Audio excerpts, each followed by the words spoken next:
Dear students, Amir Gill here, your accounting teacher. This video is a continuation of the topic control accounts. This is its third part. In this part, we will learn and discuss about purchase ledger control account. बेटा purchase ledger control account क्या होता है? Purchase ledger control account is actually a single account for all our trade payables.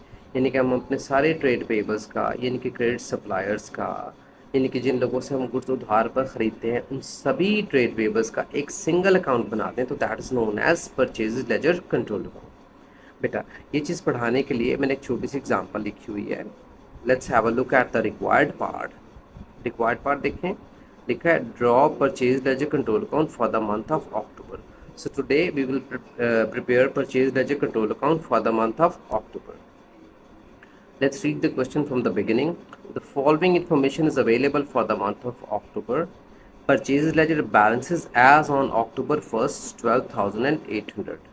बेटा 12,800 जो है वही show करता है कि at the start of the month business ने अपने ट्रेड पेबल्स को इतने पैसे देने थे, तो बिजनेस के लिए बेटा ये थी लायबिलिटी।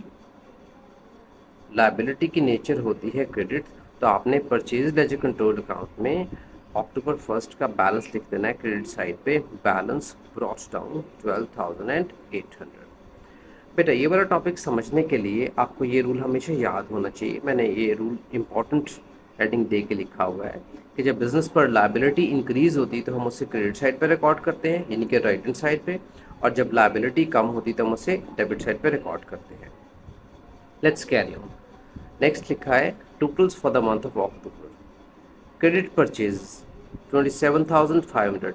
बेटा क्रेडिट परचेज 27,500 शो करती हैं कि पूरे महीने में बिजनेस ने क्रेडिट पे यानी कि उधार पर जो चीज़ें अपने ट्रेड पेबल से ख़रीदी हैं वो ख़रीदी हैं 27,500 की।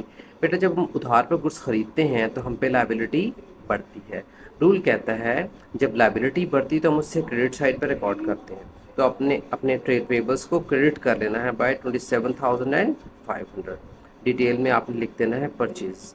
असल में बेटा क्रेडिट परचेज की एंट्री होती है परचेज अकाउंट डेबिट, यानी कि अगर आप रफ वर्किंग देखना चाहो इसकी सेकंड एंट्री देखना चाहो, इसकी पूरी एंट्री होती है हम परचेज को डेबिट करते हैं, गुड्स खरीदते हैं, एसेट बढ़ता है तो डेबिट करते हैं, और लायबिलिटी बढ़ती है तो क्रेडिट करते हैं। तो बेटा आज हम पेबल्स का अकाउंट बना रहे हैं। पेबल्स हमारे लिए लायबिलिटी होते हैं, तो पेबल्स जब बढ़ते हैं तो हम उन्हें क्रेडिट करते हैं।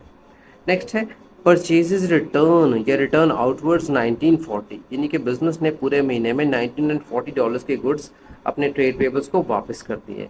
बेटा जब हम अपने ट्रेड पेबल्स को सप्लायर्स को जिनसे हम उधार पर गुड्स खरीदते हैं, जब हम उन्हें गुड्स वापस कर देंगे तो हम पे लायबिलिटी यानी कि उधार कम हो जाएगा। रूल देखें बेटा, मैं इसे दोबारा सर्कल कर रहा हूँ पर्पल कलर से। जब भी लायबिलिटी कम होती तो हम उसे डेबिट साइड पर रिकॉर्ड करते हैं। हमने गुड्स वापस की, लायबिलिटी कम होगी तो हमने अपने ट्रेड पेबल्स को यानी कि लायबिलिटी को कम करना है। कम करने के लिए हम परचेज लेजर कंट्रोल अकाउंट को डेबिट करेंगे, और डिटेल में आप लिख सकते हो रिटर्न आउटवर्ड्स, या आप लोग लिखोगे परचेजेस रिटर्न। नेक्स्ट है बेटा cheques paid to trade payables. Cheques paid to trade payables का मतलब है ड्यूरिंग द मंथ बिजनेस ने अपने ट्रेड पेबल्स को इतने पैसे दे दिए बाय चेक 28,600। बेटा जब हम अपने ट्रेड पेबल्स को पैसे दे देते हैं, यानी कि अपना उधार हमने कुछ उधार चुका दिया है, पैसे देने से हम पे लायबिलिटी कम हो जाती है। आपने बेटा रूल याद रखना है, जब भी बिजनेस पर लायबिलिटी कम होती है तो हम उसे डेबिट करते हैं। तो हमने अपने ट्रेड पेबल्स को कम करने के लिए पेबल्स के अकाउंट को यानी कि परचेज लेजर कंट्रोल अकाउंट को डेबिट कर लेना है, और क्रॉस रेफरेंस में आपने लिखना है बैंक, और you can write payments. Next है G discount received 760। During the month of October we received a discount of 760 from our trade payables. बेटा जब हमें अपने ट्रेड पेबल्स से डिस्काउंट मिलता है, डिस्काउंट मिलने का मतलब ये है अब हमने अपने ट्रेड पेबल्स को कम पैसे देने हैं, यानी कि हम पे लायबिलिटी कम हो गई है, हमें उनसे डिस्काउंट मिल गया है। जब लायबिलिटी कम होती है तो हम उसे डेबिट करते हैं, इसलिए हमने अपने परचेज लेजर कंट्रोल अकाउंट को डेबिट कर लेना है बाय 760, और डिटेल में लिख लेना है डिस्काउंट रिसीव्ड। बेटा स्टूडेंट्स अक्सर पूछते हैं कि सर आप डिस्काउंट रिसीव डेबिट कर रहे हैं। बेटा डिस्काउंट रिसीव डेबिट नहीं कर रहा, मैं परचेजेस लेजर कंट्रोल अकाउंट को डेबिट कर रहा हूँ। फिर से समझाने के लिए मैं उन्हें कहता होता हूँ बेटा ये देखो, अगर हम इसकी पूरी डबल एंट्री पास करें बच्चों के जहन में ये वाला अकाउंट चल रहा होता है डिस्काउंट रिसीव्ड। बेटे मैं रफ में बना रहा हूँ नीचे रेड कलर में। डिस्काउंट रिसीव्ड बिजनेस के लिए होती है इनकम। इनकम की नेचर क्रेडिट होती है। हमें डिस्काउंट मिला है 760 का, तो डिस्काउंट रिसीव क्रेडिट होगा, इनकम बढ़ेगी, क्रेडिट करेंगे ऑब्वियसली, और पेबल्स डेबिट करेंगे। तो यहाँ पे जो मैं 760 डेबिट कर रहा हूँ, असल में ये हम पे लाइबिलिटी कम हो रही है। So purchase ledger control account debit और डिस्काउंट रिसीव्ड क्रेडिट होता है।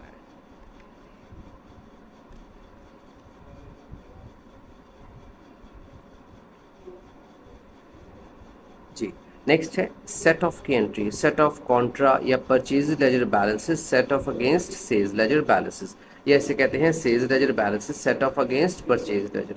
दोनों बातों का मतलब एक ही है बेटा। कॉन्ट्रा एंट्री का मतलब ये होता है कि जो हमारे ट्रेड पेबल्स हैं उनमें से कोई एक या एक से ज़्यादा लोग हमारे ट्रेड रिसीवर्स भी हैं।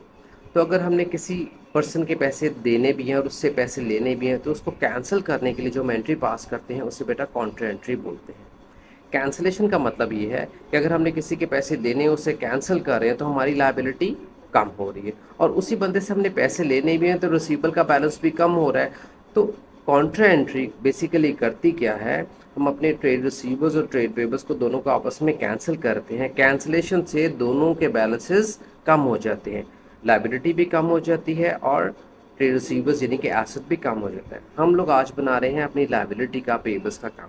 तो जब लायबिलिटी कम होती है तो हम उसे डेबिट करते हैं, इसलिए आपने परचेज लेजर कंट्रोल अकाउंट को डेबिट करना है। और यहाँ पे डिटेल में आपने लिखना है सेट ऑफ, या आप लिख सकते हो contra entry, because we are preparing purchase ledger control account. तो यहाँ डिटेल में लिखेंगे against sales ledger control account. बेटा सेपरेट एक दो वीडियोस में, शॉर्ट वीडियोस में मैंने कॉन्ट्रा एंट्री की डिटेल डिस्कशन भी की हुई है। Let's move on. Interest charged by credit suppliers 520। हमारे जो क्रेडिट सप्लायर्स हैं they have charged interest on us या टू अस। उन लोगों ने हमें, हमारे ट्रेड पेपर्स ने हमें इंटरेस्ट चार्ज कर दिया, हमें फाइन कर दिया। इसका मतलब we were unable to pay them money within time, जिसकी वजह से उन्होंने हमें फाइन कर दिया। And now we have to pay them $520 more as a penalty, as a fine, यानी कि हम पे लाइबिलिटी बढ़ गई है। But according to the rule जब लाइबिलिटी बढ़ती है तो उसे क्रेडिट करते हैं, इसलिए हमने अपने परचेज लेजर कंट्रोल अकाउंट को क्रेडिट करना है। बेटा जब लाइबिलिटी बढ़ती है तो उसे क्रेडिट करते हैं, इसलिए हमने अपने परचेज लेजर कंट्रोल अकाउंट को क्रेडिट करना है। यहाँ आपने लिख देना है इंटरेस्ट, पूरी एंट्री होगी, इंटरेस्ट एक्सपेंस हो रहा है, इंटरेस्ट डेबिट, और पेबल्स क्रेडिट होंगे। Next and last thing is cash refunded by trade payables 1310। बेटा यूजुअली ट्रेड पेबल्स वो लोग होते हैं जिनको हमने पैसे देने होते हैं, लाइबिलिटी जो हम पे होते हैं। कैश रिफंडेड, बेटा रिफंड की टोन ये बता रही है कि basically instead of we paying the money, उन्होंने पैसे में रिफंड कर दिए। रिफंड का मतलब है वापस कर दिए। इसका मतलब है कुछ ऐसी सिचुएशन बन गई हुई थी कि हमने उनसे पैसे लेने थे। Might be we had over paid the money to our trade payables by mistake, या हमने उन्हें एडवांस में पैसे दिए हुए थे कि जब भी सामान आएगा, गुड्स आएंगे, वो हमें भिजवा दें, लेकिन किसी वजह से वो हमें गुड्स नहीं भिजवा सके, जिसकी वजह से they are returning the money back to us. अब हमें उनसे पैसे मिल रहे हैं। बेटा एक बात ध्यान में रखिएगा, जब भी हमें पैसे मिलते हैं, ये तो आपको आसान बड़ा लगेगा ना, पैसे मिले हैं तो कैश बढ़ेगा, कैश बढ़ेगा तो आपने कैश को क्या करना है, डेबिट। बेटा 1310 का मिल रहा है पैसा, तो आपने कैश को डेबिट कर देना है 1310 से, और आपने अपने ट्रेड पेबल्स को क्रेडिट कर देना है बाय 1310। यहाँ पे यू कैन राइट कैश, या पूरा लिख सकते हैं कैश रिफंडेड। बेटा after passing all the entries आपने टोटल्स करने हैं, बड़ी साइड में से छोटी साइड माइनस करनी है। बेटा परचेज लेजर कंट्रोल अकाउंट हमारे पेबल्स का अकाउंट है, जिसकी हमेशा क्रेडिट साइड बड़ी होगी। क्रेडिट साइड का टोटल ऑलरेडी मैंने किया हुआ है, विच इज़ 42130। आपने क्रेडिट साइड में से सारी डेबिट साइड माइनस करनी है। बेटा मैं इसे ब्लू से मार्क कर रहा हूँ, ये सारी वैल्यूज़ माइनस करनी है, छोटी है। We identify the balance by the bigger side, इसलिए ये जो बैलेंस है 10530, बेटा मैं इसे रेड से सर्कल भी कर रहा हूँ, this is a credit balance. अगले महीने के शुरू में ये बैलेंस ब्रॉट डाउन आपने क्रेडिट साइड पे शो करना है।